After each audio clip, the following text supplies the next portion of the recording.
Rev it up and welcome to Cars Yeah, show number 2288. Well, all this week we've been celebrating the La Jolla Concours d'Elegance. It takes place on April 21st, 22nd, and 23rd, overlooking the Pacific Ocean in beautiful La Jolla, California. You can learn more about attending this event and get your tickets on the website at lajollaconcours.com. I'll be there and I hope to see you on the lawn. Be prepared to be inspired. This is Cars Yeah, where you'll enjoy interviews with inspiring automotive enthusiasts. Mark Green is here to provide you with a fuel injection of automotive inspiration. So get in, sit down, buckle up, and get ready for a wild ride here on Cars Yeah.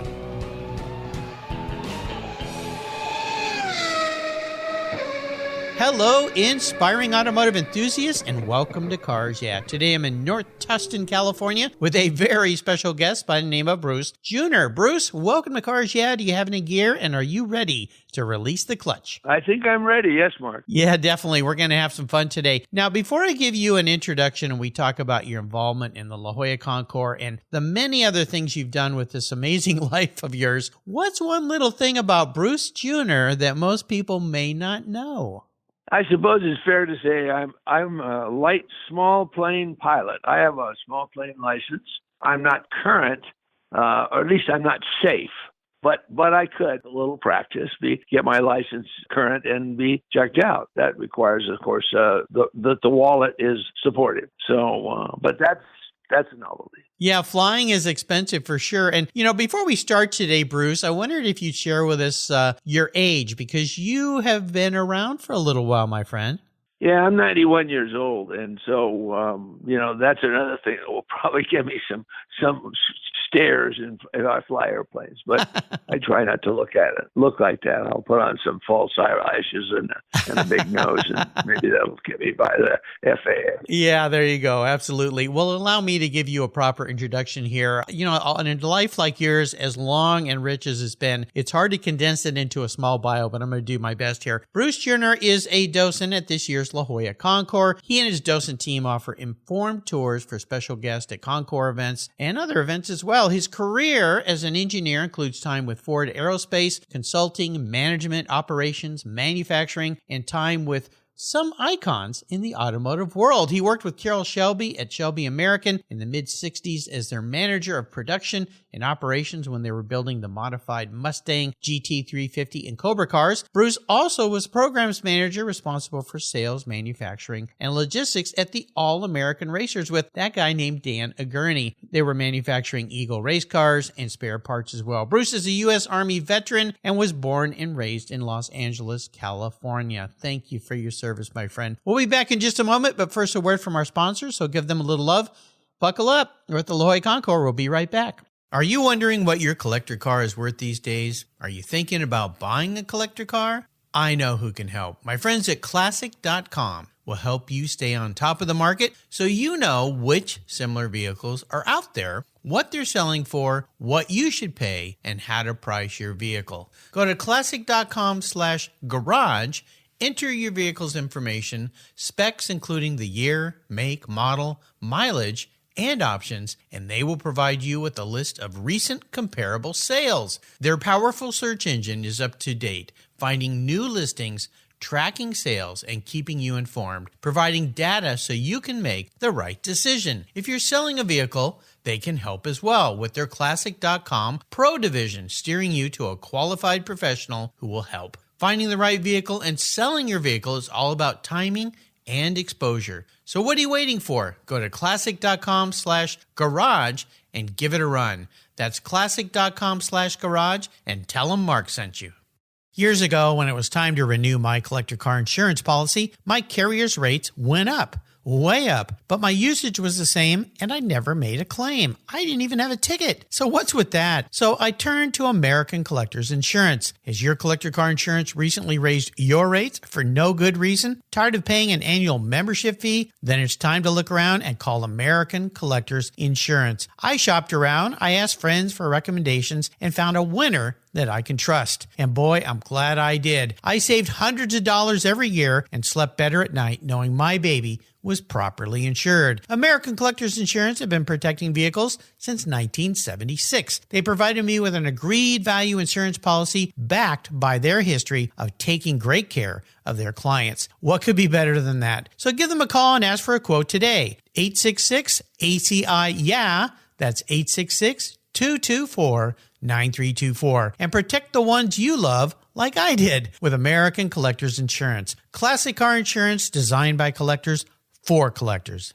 For several years now, you've heard me talk about Linkage Magazine. I've been a subscriber since the start. Their talented and creative team brings you a spectacular publication and website that shares the automotive passion from a worldwide perspective. Linkage is about driving, restoring, collecting, and first-hand experience at collector car auctions and more. They bring you real-world values plus rational, experienced opinions on the current markets. They cover the automotive world and the people who share our passions. And Linkage Magazine has grown, mailing you 6 issues annually. Join me on this journey with Linkage.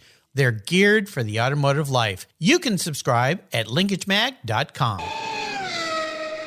All right, we are back, Bruce. So before we get into your role at the La Jolla Concours and being a docent, we learned a lot about that this week from our mutual friend, Wayne Craig. I want to talk a little bit about your life because you have been around for a little while. You're a mature fella, I will say, as you told us your age at the beginning of the show. But I want to go back in time because 2 guys that you worked with were icons in the industry, and we could probably do 100 shows about your time with these guys. But I'm going to ask you kind of a specific question about each of them. The first being Carroll Shelby. What was one of the most fun things, and he was a challenge, I'm sure, about working with Carroll Shelby?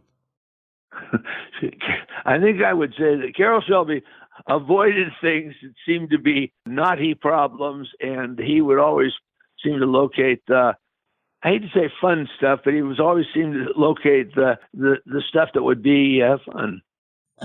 In the case of Dan, I think it's fair to say that Dan wanted to be the All-American racer, and I think he did a pretty good job of it. You know, he was active for at least 50, maybe longer than that. Oh gosh! And I saw him race when he was driving in a borrowed Ferrari in Pomona years and years and years, 1959, I guess it would be. So both these guys were able to keep the businesses alive, and were able to provide employment for a lot of folks. Yeah, they did some amazing things. How did you get involved with each of these guys? Now, this was back in the mid-'60s, so, I mean, people must ask you, how'd you meet Carroll Shelby and end up getting a job? Well, I worked at Ford's Aerospace facility in Newport Beach, and I went to work there in 1960. So several of us thought that racing cars were an interesting thing, and it materialized somewhat in the 62 to 64 timeframe, in that Ford, the automotive company, had operations going both in Europe and in Detroit to develop cars. The fans may remember the purchase of a Broadley GT from Eric Broadley's Lola Cars, and that car still exists and shows up at concours events. And Ford built copies of that, and that became the GT40 and the Ford Mark II and so forth. So all those rear-engine 2-seater cars that Ford produced, both for racing and for consumers, that was the birthplace of them, was the GT that they purchased from Lola Cars. And, of course, there's been 500-page books written about that, so I won't try to capsule that too much. Yeah, just a little bit. Lola Cars, I raced a 67 Lola T290 sports racer when I was racing vintage cars. Okay. Wonderful car to drive. But back to Shelby, I mean, you worked in that era of the GT350, and you were telling me in a previous discussion you and I had that the building that those cars were built in, where you worked, is still there today. Is that true? Yes. The facility, Shelby had worked. It's difficult to back the story up because you just keep getting more and more tales. But Shelby, as you recall, most of his fans will remember that he lost his driver's license, his competition driver's license, through a heart issue. And curiously enough, within 6 months, Goodyear announced that they would produce a racing tire. And the amazing part was the West Coast distributor of that racing tire was going to be none other than Carroll Shelby. So Carroll had this operation going in Culver City where he sold race tires, and he also did some work with the development of the Cobra, which is another long story. And he stumbled into the facility that was Lance Ravenlo had used on Princeton Avenue for his race team, and Lance was identified as a guy who had to stop building racing cars because it was becoming a tax problem. So, and I don't know a lot about that. It's only what I read. But he had a facility, and Shelby took it over. So that facility became the facility to start the Cobra racing thing. And so a lot of us who lived in Southern California were kind of aware of it. Some of us went to racetracks and helped out at doing various things. And so we were more than just casually aware of what was happening. So Shelby became a legend in West LA with his building of Cobras, 1 and 2 at a time. And for those who bought his tires, why, they also knew him. So yeah, he was a presence, and he never was not a presence. Maybe I should say that. Yeah, and still today. Yeah. I mean, here, the ghost of Carroll Shelby lives and breathes. And I was at an event just last Saturday where the Cobra Owners Club had probably 100 Cobra cars, wow. Cobras and Cobra lookalikes that were there, and there was 100 people. And including me, I was selling books about my little story that I had to do with Carroll Shelby. Nice. So anyway, I think it's fair to say that he is truly one of the bigger than life characters of all times. No Certainly doubt. For those of us had wheels underneath us. Yeah, absolutely. And Dan Gurney as well. Well, let's talk a bit about the La Jolla Concours and your role as docent. First and foremost, a lot of people think of that term as just for art galleries and so forth. Some people have never even heard the term. They go, what's a docent? But for concours events, you're one of the kind people that donates their time to spend with people talking about these cars, the history of these cars, and unveiling things that many people won't know when they walk by a car. So can you talk a little bit about your role as a docent, why you do this, what this means to you, and what a docent does at a concours? Well, of course, if I said to you, if I arrogantly said to you, I was a history professor, you'd have an image pop. It would pop. So what we are is we're automobile history professors who are not teaching, if you will, and we don't give exams and et cetera. So what we do is we think we know, and we work at keeping track of and currently, what's happening, who owns this car, where did it come from, how did it come about? And you might argue that there is, I guess I would think you might argue that there's a time and a place for everything. And in my case, I grew up across the street from a man by the name of Fred Offenhauser.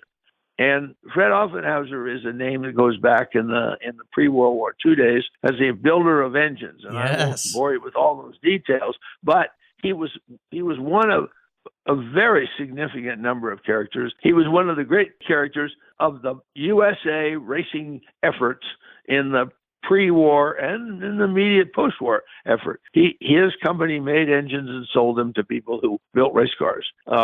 So I always felt like I was born in a neighborhood where I couldn't possibly. I delivered a newspaper, so I felt as a little kid. Wow. It took a while to, who is Fred and what's he doing? And that becomes another story. But what's neat about that is I can tell that a little bit of that, and in a docent group, and there will be people who will say, does that guy, and so on and so forth. They will react to that. So the job of the docent is to try to tie the cars or the stuff to something that people can understand and relate to. And some of it is my dad's history and so on and so forth. So, and there's still some 100-year-old legends, guys who are older than me around who are really good at it. Ed Iskandarian being one.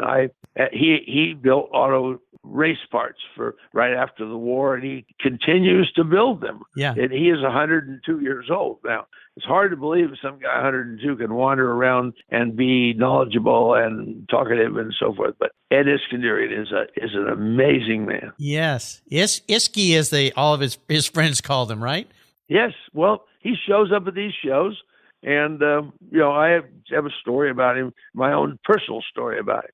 So anyway, but that's kind of what we saw, and that's kind of what we think. We think that people need to know about these cars because they know the history of a piece of art. They know the history of an architect. They're, and you start looking around and you start touching things and you realize that lots and lots of folks have lots of interest in many, many things. And automobiles are certainly high on the list of things that people are interested about. But frequently, they don't have the time or the inclination to want to go do it. But occasionally they'll say, let's go to the concours. Normally it has to do with some charitable event. And the next thing you know, we have a concours in La Jolla. Yeah. La Jolla is an interesting town, real nice venue. And they managed to bring a lot of cars out to that show. Oh, it's a beautiful event. I grew up in La Jolla, and I call it homecoming going back to that event. And what I suggest to people, you're going to the concours on Sunday, which you should, is get there early. There's some great places to have breakfast in La Jolla. You can park and then walk down to the water and enjoy the event. So go and do that. Ed Iskandarian was a guest about 4 years ago, so I think to date he's still the eldest guest who's ever been on the show. I believe he was 98 at the time. Like you said, he's 102. I have a feeling, Bruce, I should have you back and we should just talk about all the people you've known over time in some of your stories. But I want to stay on task today with the La Jolla Concours. Now, I understand that one of the special things that are going to be at the Concours this year is a lineup of Duesenbergs like maybe you've never seen before. Is that true? That looks like it from the roster. I've seen the preliminary roster. I haven't seen it long enough to count the cars, but there's a lot of Duesenbergs coming. Yeah. And of course, that's a whole nother, you could have a Duesenberg concours, if you know what I mean. Oh, you could just focus on one brand and have that. Yeah, wouldn't that be something? So let's talk a little bit about perhaps some of the cars that'll be there that you're excited to see. Are there maybe 2 or 3 cars that you're looking forward to seeing? Well, I'm always interested in the race cars of the 60s and 70s, mostly because I was either with Shelby or with Gurney. I had my fingers on a lot of them, and of course, most of the Eagles that we built and sold to other people, I was involved in the transaction.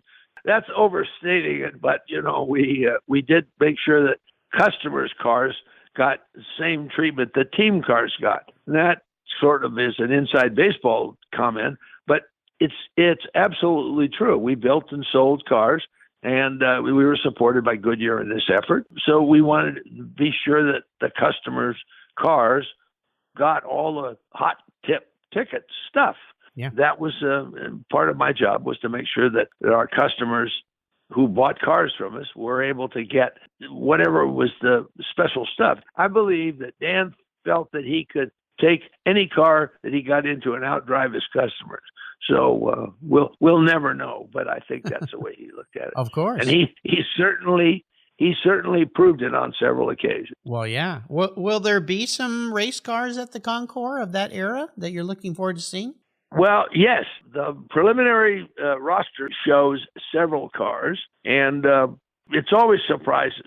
People bring cars that are something special. I really think the Duesenbergs, which of course is the car of the immediate pre-Depression era thing, and of course they were put out of business, as were many, many automobile companies, by the Depression. So they were not able to come back after, and the failure is the stuff of many, many, many elaborate books. Oh, of course. It might be fair to add a comment about Duesenbergs at this point. A man by the name of Randy Ema, who is working almost exclusively on Duesenbergs. I was with a group, and he had told us that he had started in 1967, specializing in restoring Duesenbergs in the city of Orange. And recently, he purchased all of the assets of the company and has stored them in his home in Tustin. So he has all the drawings and all the assets to make a car. So it's an impressive array of stuff. Randy was a guest here on Cars, yeah, and he is the consummate expert on these vehicles, and always a delight to talk with. You know, the people that we've just touched on today that you've known in your life are pretty amazing. Has there been one person maybe you can just talk about today briefly that has been a big inspiration to you, maybe an influential person or a mentor in your life? Well, I thought about that a little bit. There's three guys I go back to who I worked for. And it's funny how people you work for, you remember, and people you work for, you forget. But these three guys seem to be, one of these guys helped me get a job at a company called Air Research Manufacturing.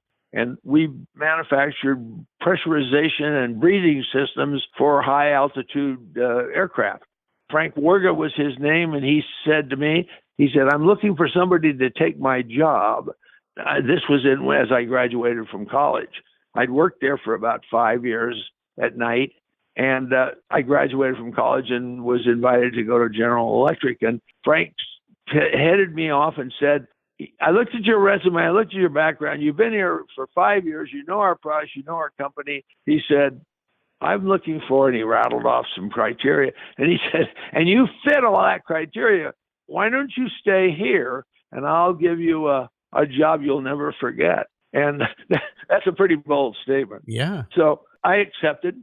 And this gets into a job history, which I won't bore you with. But Frank was instrumental in sending me. And all my friends graduated from college and zoomed off into a tie and a white shirt job. And I zoomed off into a tube bending shop where I learned my first job was bending tubes, learning how to bend tubes. And it was a art form and a skill that was not common. And then I went from there to a foundry, and from that to some other specialty fabrication. So Frank was good to his word, and it didn't quite work out the way we had planned, but that's another story for another time. Okay. But it was good, and I always looked at him. And you mentioned two other fellows. Well, Harry Larson was my favorite intellectual. He was an intellectual who was not an overbearing intellectual. He had a lot to do with the space program. I went to Ford Aerospace, and in the process of working for several different people, I wound up working for Harry. And he was a systems engineer and had 2 degrees in electrical engineering, had his name on a whole bunch of patents, and had run the first computer west of the Mississippi River at UCLA back in the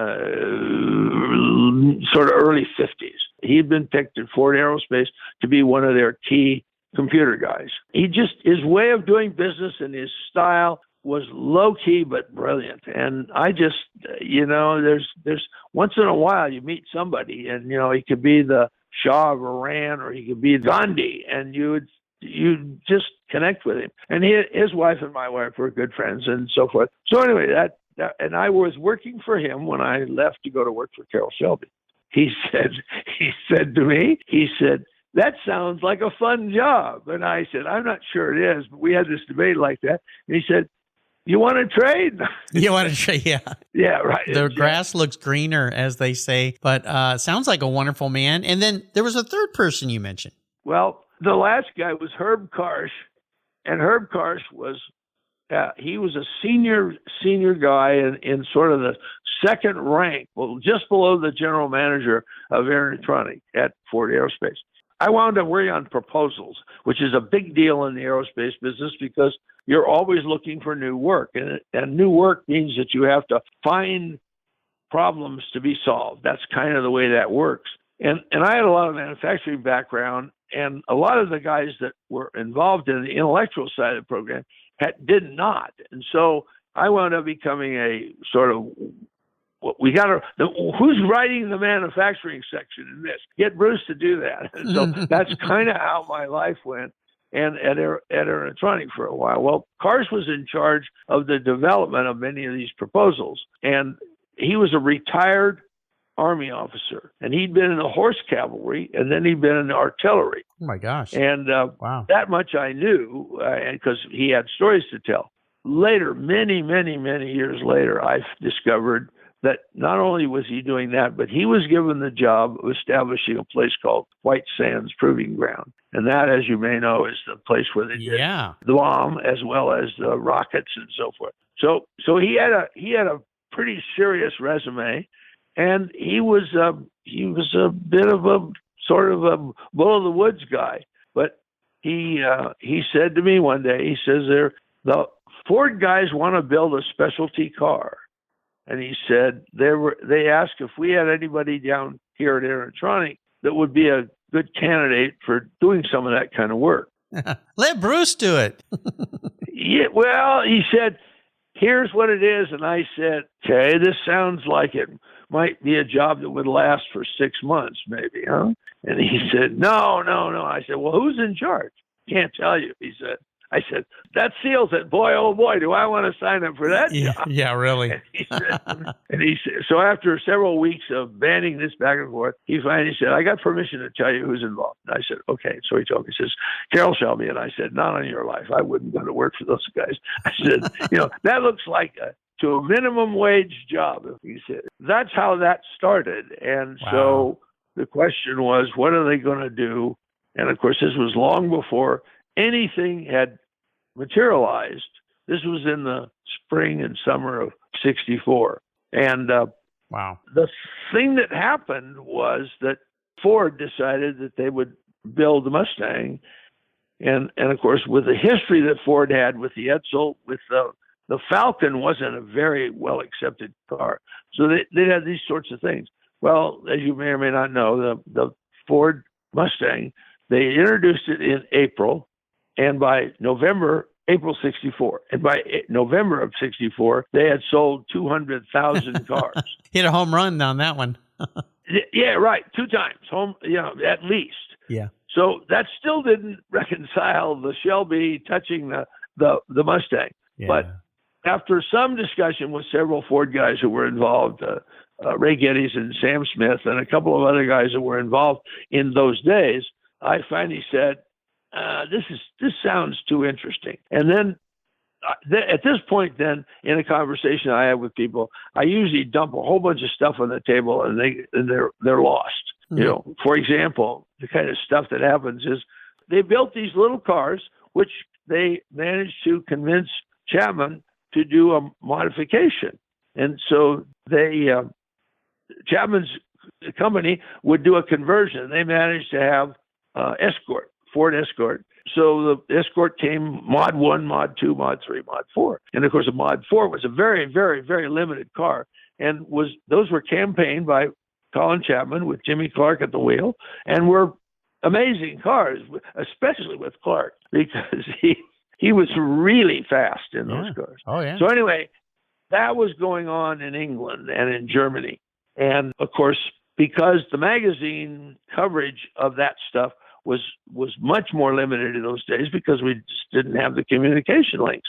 So they would have a story about them. So the Escort team would do this, and then they had the Comstock brothers in Canada raced rally cars, and so Ford was doing this stuff, and slowly but surely the Falcons were becoming picked up and were campaigned in Europe. So this only made the Mustang thing more exciting. Yeah. So the result was that Ford decided that they would do a FIA production Mustang, and it would be a B production car. And that was very key, because in order to be a qualified FIA B production car, you had to build at least 100. And in those days, Ford decided, we're not building 100. We're going to build 500. So that became the target. And so they had moved along to this point. They somehow convinced me that I should join them. And so I did.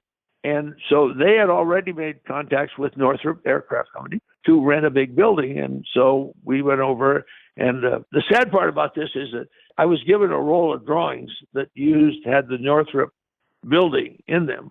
And suddenly what happened was I joined Shelby Windsor. About 2 weeks after I joined him, Northrop backed out of the transaction and said, we have to keep the building. We're going to do something else. And so they used the convenience of the government clause, because they were in the aerospace business, and that allowed them to just simply say, sorry, guys. Yeah. So we lost the building. Oh, wow. So I stepped into a job with a sort of a pre-laid out building. That wasn't to be. Suddenly, no building. Yeah. Wow. So what happened was we had to go find a building. Shelby's lawyer suggested that we see Jim Kilroy, a real estate guy in the LA airport area, very well-known guy. And we went and visited his shop.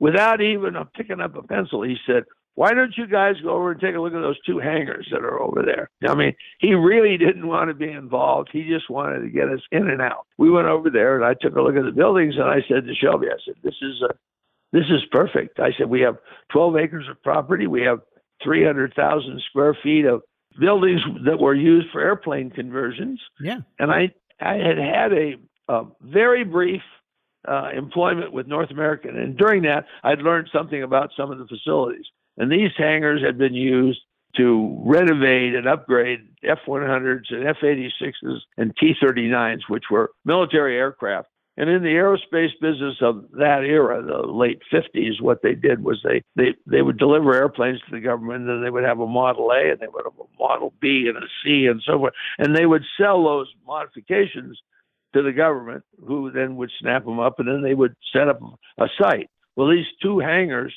had become the site for North American to do that.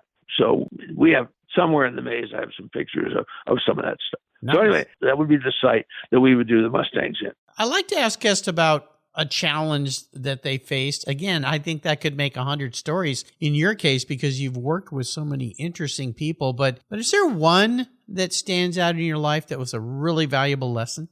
Well, the valuable lesson was somewhere in this thing you can look in the mirror and suddenly you become bigger than life.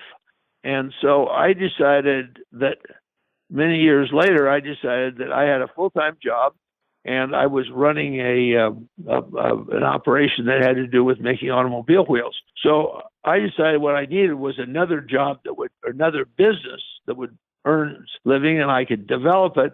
And I had a real job and real children and a real wife and all this stuff. But I would go and build myself a building and find myself a building or a facility that was making something that I could manage. And it turned out to be, I decided I could manage a company that was making a thing called camper shells. Camper shells are those little boxes that you see on the back of pickup trucks. And what it does is it environmentally seals off the back of the pickup truck so you can haul valuable stuff in the back of the pickup truck. Right. And of course, if you're really adventurous, you can put your sleeping bags back there and live it. So I decided that I had worked in motorhomes. I built motorhomes, and so I was the factory manager for two motorhome companies. So this is a piece of cake. So I decided that I would take this piece of cake and I would start it up, and I bought one and went out and did it. And it turned out that it didn't work. And what I found was that arrogance is one of the things that you don't see coming sometimes. It sneaks in through your back pocket. So, yeah, it didn't work. It didn't make any money. And I found myself with a whole bunch of little problems, like a building lease that I had agreed to, and like a building that was not to code, and like a sales guy who owned the business that I bought from and said, yeah, I don't want the business. I don't want to do all this other stuff. I just want to sell. Well, he wanted to sell someplace else. He did not want to sell for me. Yeah. So I wound up with a business, and when I say arrogance, maybe that's the wrong word, but it was clear that I'd overdone it, and I was having. So I learned early on that you have to, not too early on, that you had to know what you were doing, and you had to be careful about getting into things that you might regret. Yes. Yeah, does that make sense? It makes a world of sense. Yes, I understand 100%. Yeah, let's move on to something maybe more fun than that memory might be, although it did teach you some lessons for sure. A special vehicle in your life. I have a feeling you've maybe had one or two. Is there one that you can share with us? Well, I recall a very long time ago when I was over wearing an army suit in Korea that I read about Porsche winning in 1100cc cars at Le Mans. And I thought, this is really interesting. I thought they were pretty nifty cars. So I thought I should have one of those. Well, of course, when you got out of the Army, I went to school, so I didn't have any money to buy any fancy Porsches. And when I got out of the Army, a Porsche was about $3,500. Yeah. And and a Chevrolet was about $2,100. Do I need to expand on that? Understood.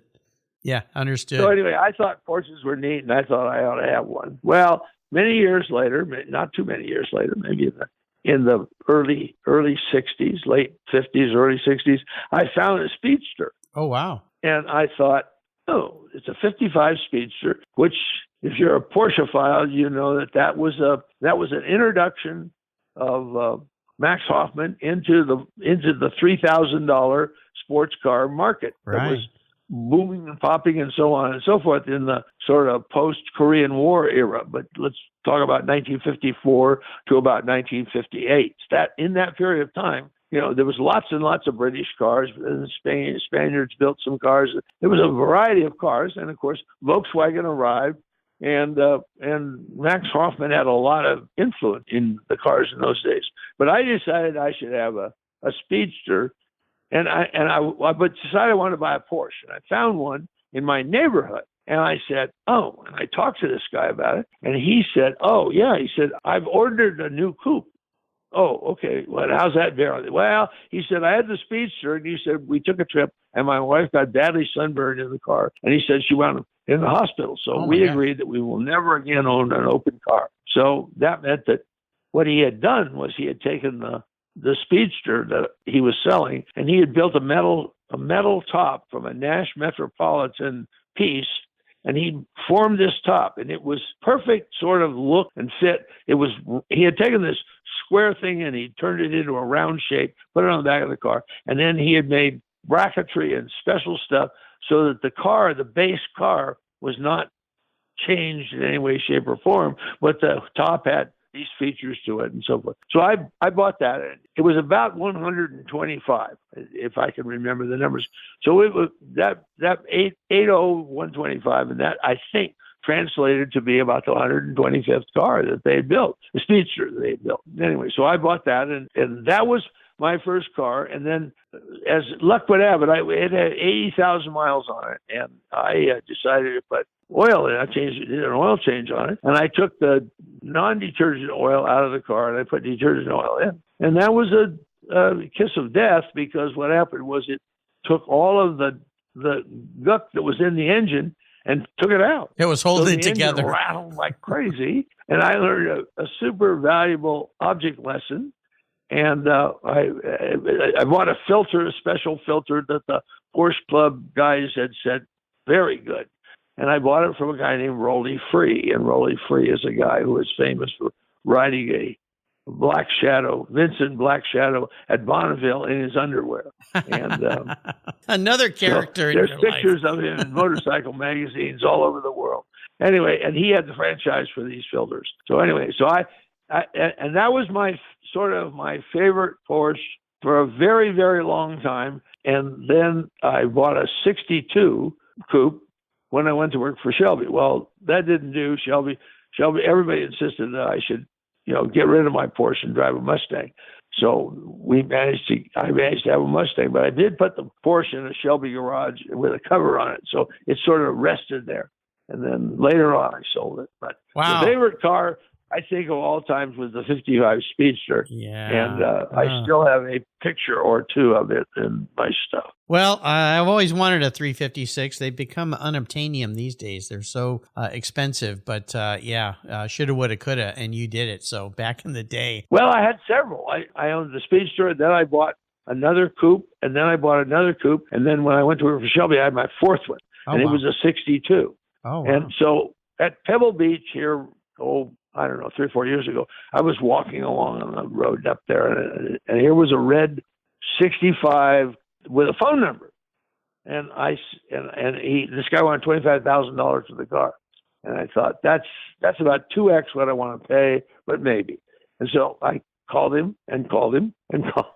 And I must have made 20 phone calls to the number that was on the little plaque on the window, but I never reached the guy. So, it was not to happen. Probably sold it. Now, you mentioned earlier in our talk a book that you wrote about your time at Shelby. Is that book available? Yes.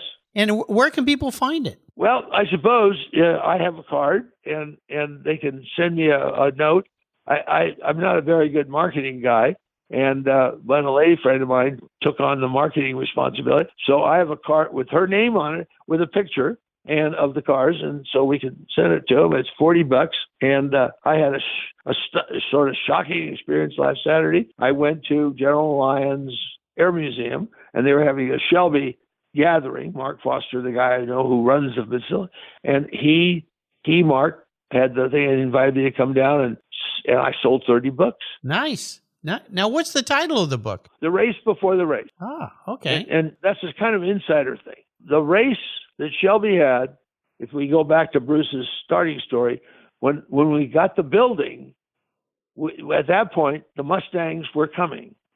And that was in the fall of October of 1964. And the Shelby and the Mustang cars were coming because of several things. One of which was the racers. There was going to be 500 cars, 500 street cars, and 50 racers built. Eventually, I believe, I'm told they only built 35 racers.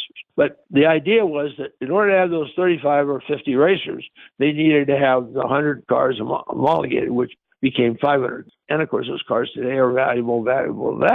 And we find people, and of course, they went on to build them and so forth. But the facility at the airport, we turned into an auto rework plan, and we took the cars apart, and then we put them back together again. Well, the race before the race was when I landed there, and we started with the thing and so forth, and we went through the exercise of finding another building. And so we found a facility we could go work, and then we went up north to the Ford guys, to San Jose. And I said, well, why can't you guys take some of the parts off? And he said, Ford policy says you must drive the cars off production line. So anything that you have that you think would disable the car, like taking the valve covers off, he said, we can't do that. So we have to deliver it to you. You take the stuff off, and then it's up to you to get rid of the stuff. Well, that was a little detail that nobody had bothered to mention. And it was not a big problem, but it was a problem because we had a lot of stuff to try to get rid of. And of course, used auto parts created problems with the dealers because the dealers felt that was a back channel for low-cost parts. Right. And they were selling parts. So you were undercutting the dealers. And so that was another little fuss budget thing. So am I making sense? Oh, yeah.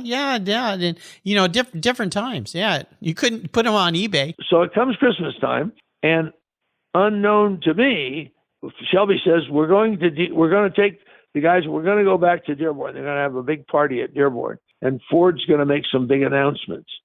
And so nothing stuck in my brain.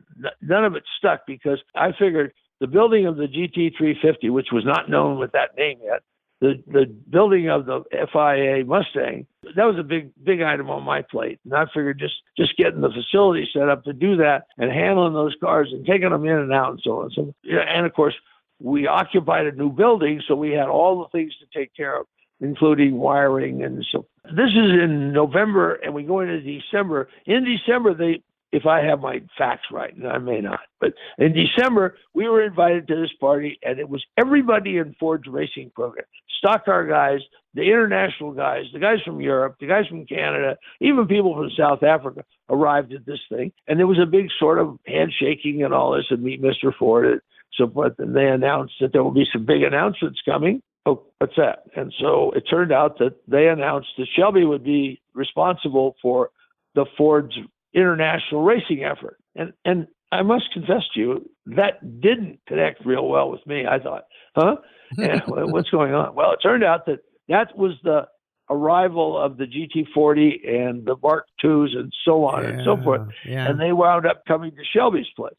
Well, at this point, Shelby had said, what are we going to do with all this space? And I said, rather laughingly, I said, we'll find a place to park cars and we'll use up all the space. Well, now, as you can probably guess, the space using up situation now completely identified itself. Yes. So now we have, we're going to build cars which we're going to ship around the world. Well, guess where the Shelby-American operation is? At a air freight center. Mm-hmm. How did that work out? Yeah. Okay. Yeah. So when you say, there's some divine intervention somewhere and Shelby's magic, we have some pictures of loading the Cobra Daytona Coupe in an air freighter, and a lot of pictures we didn't get taken what we should have. Yeah. But that was the race before the race was the race to get ready to take, not only build the Mustangs, but to get Ford Motor Company's international racing program supported. Because the Shelby operation had been doing GT cars and racing them, but the idea that they would be running the GT40s and those cars, and then on to build the Mark different II. thing. How can people find the book? Where do they go to buy the book? Call me or send me an email. There's no website or anything like that? No, not at my fingertips. Okay. How's that? I could send you a card, or I could tell you, bjunor@cox.net. Okay, cool. So before I let you go today, Bruce, maybe parting words of thoughts or wisdom on why people should attend the La Jolla Concours? If you want to see some world-class automobiles, and automobiles are at all interesting to you, come to this show, because they will present cars that are just engineering masterpieces, and also masterpieces of Americana.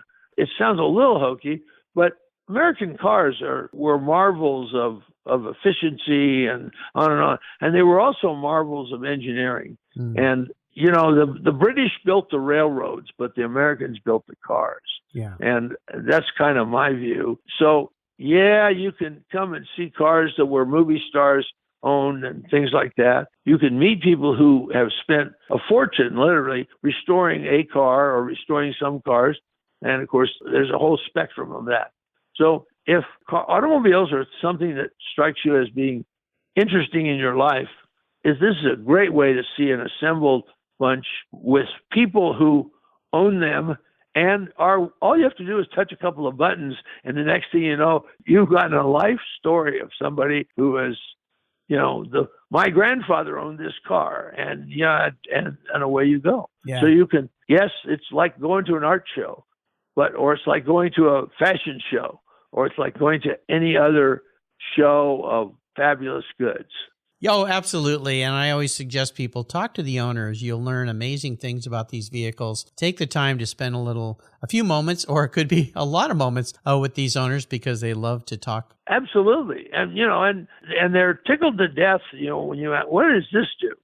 And people always act like the owner will say, what the hell? Don't you know anything? And the answer is no. The owner's tickled to death to say that, well, now that little switch does this, and let me open the hood and show you where that is and where it works. So the owners are, you know, they got a pent up capability to talk for an hour.